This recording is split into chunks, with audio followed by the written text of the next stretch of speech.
नमस्कार, मैं जिया अहमद। आप देख रहे हैं बिहार हर समय।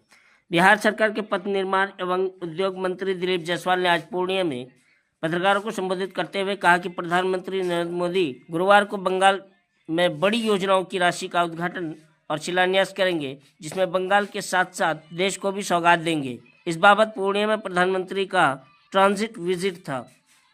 विपक्ष पर हमला बोलते हुए श्री जायसवाल ने कहा कि जनता ने 5 साल के लिए उन्हें छुट्टी दे दिया है और 5 साल वह अपने संगठन पर ध्यान दें।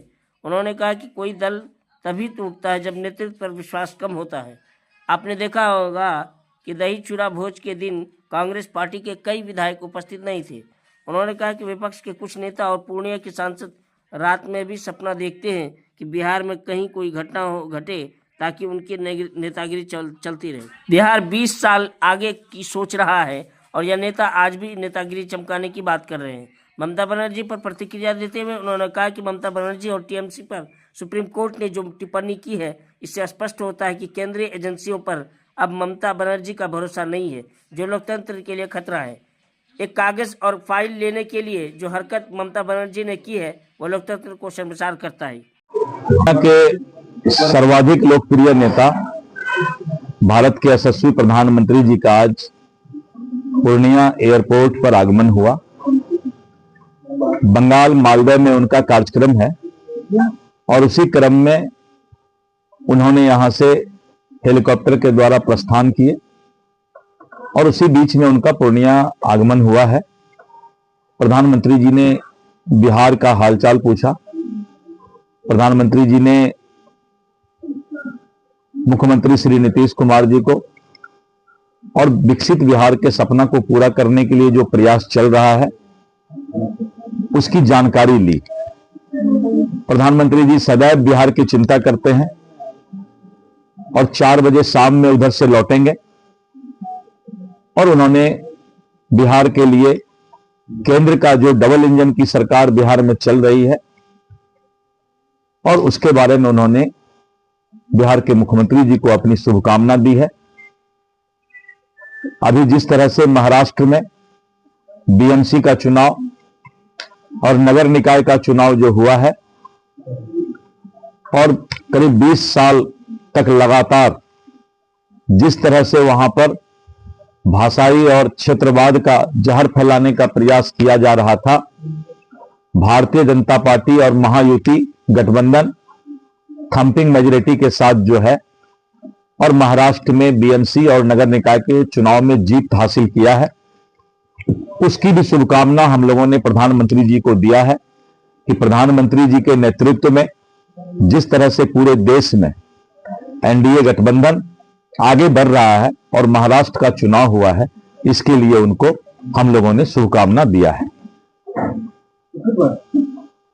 पूरे बिहार के अंदर पथ निर्माण विभाग रोड का जाल बिछा रही है और रोड के क्वालिटी की भी चिंता कर रही है। और अभी आपने देखा होगा कि 5 एक्सप्रेस हाईवे बनाने का बिहार ने फैसला लिया है और बिहार से 3 सदस्यीय टीम जो है, जिसमें सेक्रेटरी पथ निर्माण विभाग भी महाराष्ट्र और उत्तर प्रदेश का दौरा किए हैं। अध्ययन दल ने अपना रिपोर्ट दिया है और पूरे बिहार को 5 एक्सप्रेस हाईवे बना करके यात्रा को सुगम किया जाएगा। और जो हमने एक वादा किया है बिहारवासी से, करोड़ों लोगों ने उसको देखा है। बहुत से स्टेट के मुख्यमंत्री और बहुत लोगों ने इसको सराहने का काम किया है। गड्ढा बताओ इनाम पाओ, और आज पूरा देश इसको देख रहा है कि बिहार ये काम कैसे करेगा।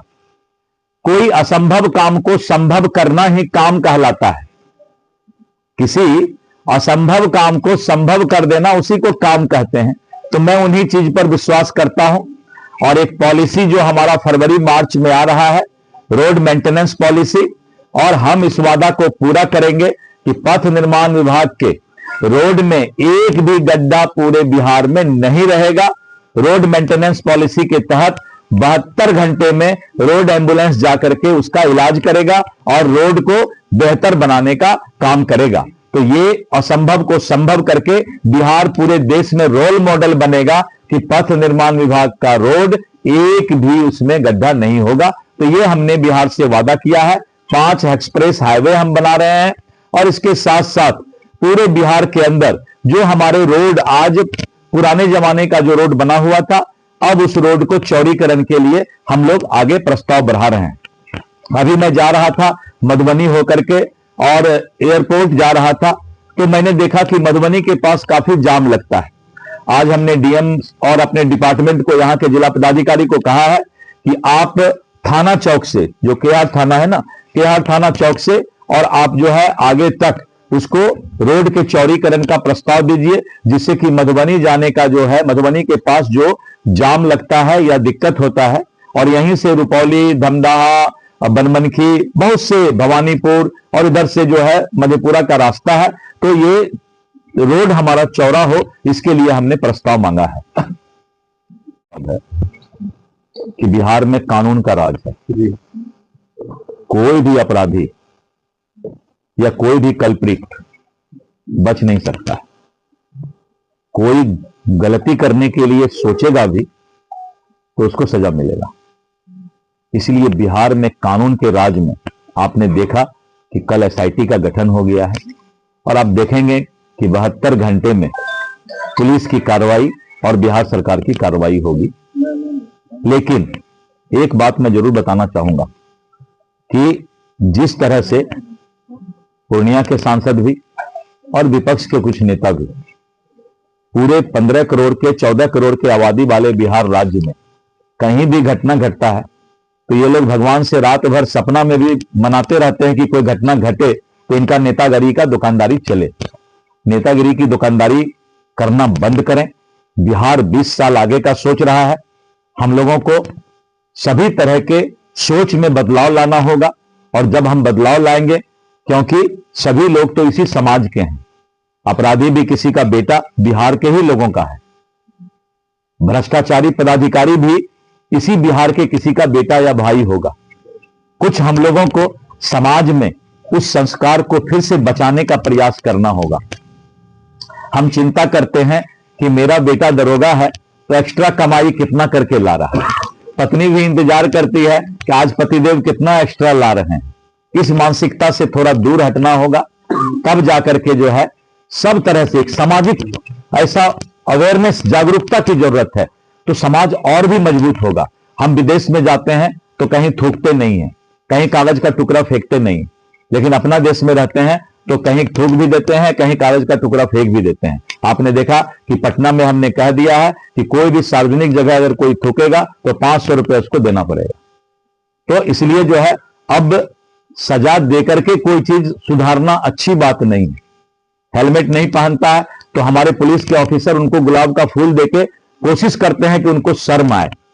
तो इस तरह करके सोशल मीडिया और मीडिया की भी बहुत बड़ी जिम्मेवारी, क्योंकि चौथा स्तंभ इसको कहा जाता है, तो चौथे स्तंभ को भी अब समय आ गया है कि कलयुग के इस समाप्त होने के समय में अब भगवान आपकी भूमिका को सबसे ज्यादा बढ़ाने वाले हैं।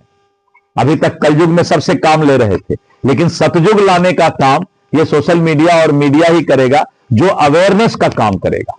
तो आप लोगों से भी अनुरोध है कि समाज के अंदर कैसे संस्कार फिर से बने, इसके प्रयास करके बिहार के नाम को ऊंचा करना है, आगे बढ़ाना है, बिहार को विकसित करना है। सर, आपने मीडिया की बात कही,